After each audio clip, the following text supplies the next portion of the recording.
This is the pump in there. This is before I did any lapping. This is for Jim and John. And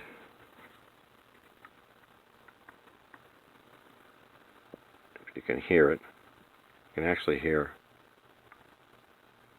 might be able to hear a rocking noise, but this is where you're really going to hear it. This is my flat bar, and you really can't tell this way. It's hard to, but when you put it on this way,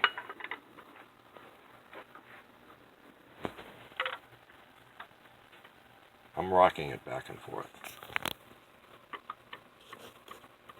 And you can hear it, and you can actually see it. You can actually see it in that top area right there when I'm at a certain angle. I'm putting real heavy pressure on it, and you can hear it. It's not flat. Okay.